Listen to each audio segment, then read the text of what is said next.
Baik, bismillahirrahmanirrahim. Assalamualaikum warahmatullahi wabarakatuh. Kembali lagi bersama saya, Warunurul Septianing Tias, dalam mata kuliah PBAK, Pendidikan Budaya Anti Korupsi. Untuk kesempatan ini, saya coba akan mempresentasikan terkait dengan materi analisis nilai-nilai anti korupsi.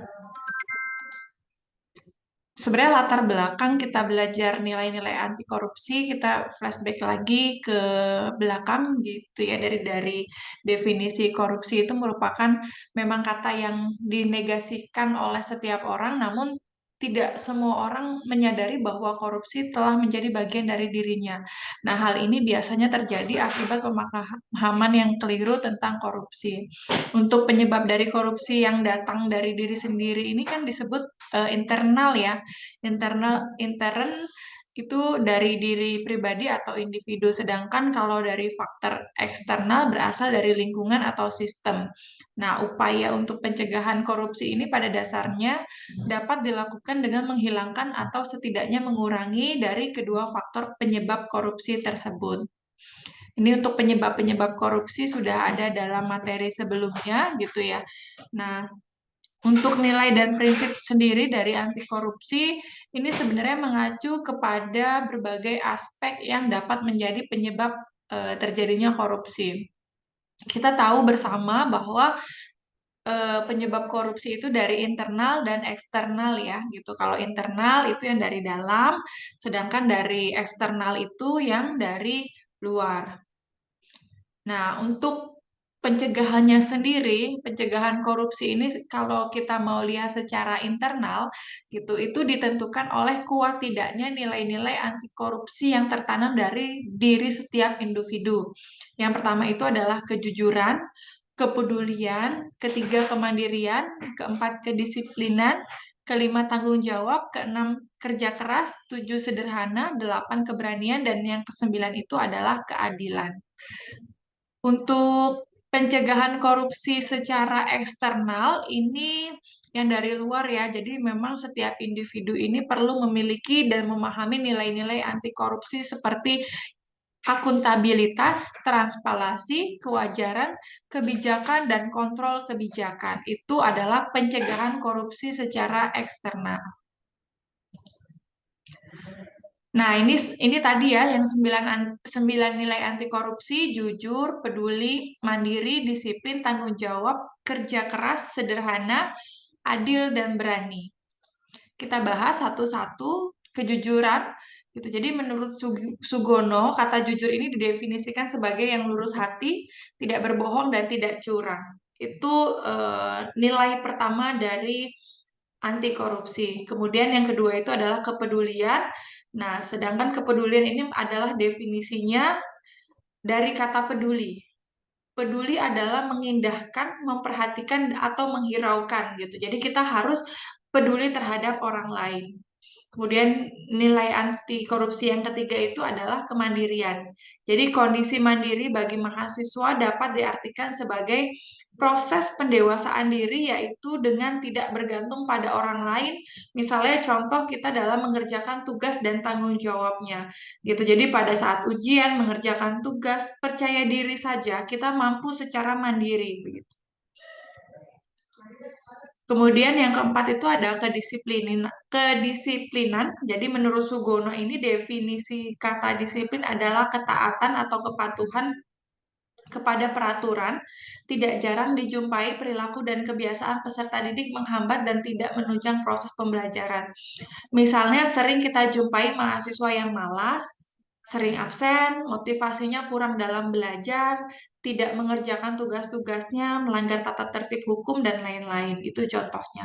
Kemudian ada nilai anti korupsi yang kelima itu adalah tanggung jawab. Tanggung jawab ini definisinya adalah keadaan wajib menanggung segala sesuatu. Ini kalau terjadi apa-apa bisa dituntut dan bisa dipersalahkan dan bisa diperkarakan. Jadi contoh di mahasiswa ini misalnya adalah sebuah status yang ada pada diri seseorang yang telah lulus dari pendidikan terakhirnya yang berkelanjutan melanjutkan pendidikan dalam sebuah lembaga bernama universitas. Gitu. Kemudian yang keenam itu adalah kerja keras. di sini bekerja keras ini didasari dengan adanya kemauan gitu ya. Jadi kalau mau itu biasanya menimbulkan asosiasi dengan adanya ketekatan, tekun, daya tahan, tujuannya jelas, daya kerja, berpendirian, dapat mengendalikan diri dan berani, tabah terhadap halangan, rintangan, kemudian dia teguh, dia butuh effort tenaga juga, kekuatan, energi ya. Bisa juga kelaki-lakian dan pantang mundur. Itu definisi dari pekerja keras. Kemudian di nilai anti korupsi yang ketujuh itu adalah sederhana. Jadi sederhana ini adalah gaya hidup mahasiswa dengan hidup sederhana. Jadi diharapkan mahasiswa ini bisa membiasakan untuk tidak hidup boros, hidup sesuai dengan kemampuannya, dan dapat memenuhi sebuah kebutuhannya. Ini merupakan hal yang penting dalam interaksi dengan masyarakat yang ada di sekitarnya. Sedangkan untuk nilai anti korupsi yang kedelapan itu adalah keberanian. Jadi sikap keberanian mahasiswa ini dituntut untuk tetap berpegang teguh pada tujuan. Terkadang mahasiswa memang tetap diberikan pekerjaan-pekerjaan yang susah, tapi sebenarnya untuk bisa menambah sikap keberanian. Nah, sedangkan yang kesembilan adalah nilai dari anti korupsi itu keadilan. Jadi berdasarkan arti katanya, adil kita sama ya. Jadi sama sama berat, tidak berat sebelah, tidak memihak gitu. Proporsinya proporsinya meskipun tidak sama tapi tetap adil. Kemudian ada di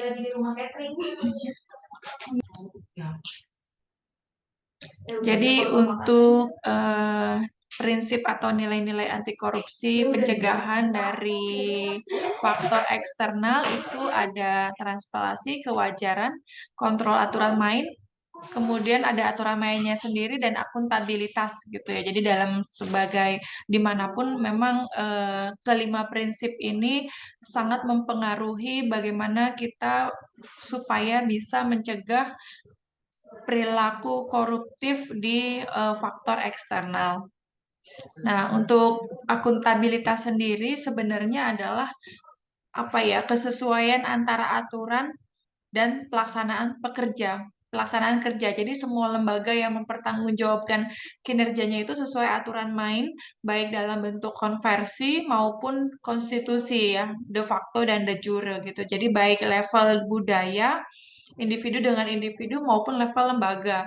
Jadi di lembaga pendidikan sendiri kayak di institusi pendidikan, di Stikes BP itu juga ya harus menerapkan memang prinsip-prinsip akuntabilitas ini gitu. Jadi dalam pelaksanaannya akuntabilitas itu memang harus dapat diukur dan dipertanggungjawabkan melalui mekanisme pelaporan dan pertanggungjawaban atas semua kegiatan yang dilakukan. Jadi adanya evaluasi atas kinerja administrasi, kemudian ada proses pelaksanaan, dampak dan manfaatnya yang diperoleh masyarakat baik secara langsung maupun manfaat secara jangka panjang dalam sebuah kegiatan.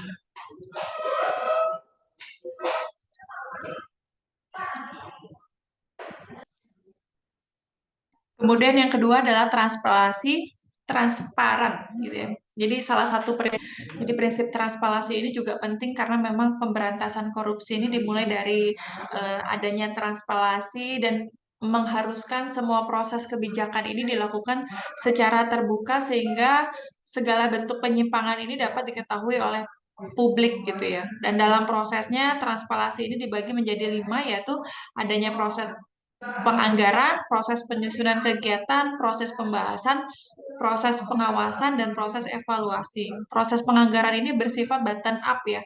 Jadi mulai dari perencanaan, implementasi, dan laporan pertanggungjawaban dan penilaian atau evaluasi terhadap kinerja dari anggaran yang digunakan.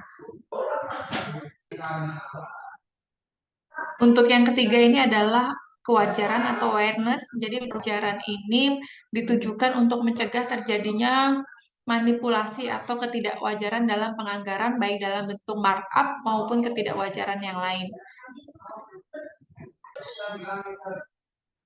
Nilai yang keempat itu adalah kebijakan. Jadi prinsip anti bahasan mengenai prinsip ini ditujukan agar mahasiswa dapat mengetahui dan memahami kebijakan anti korupsi. Jadi kebijakan ini memang berperan untuk mengatur tata interaksi agar tidak terjadi penyimpangan yang dapat merugikan negara dan masyarakat.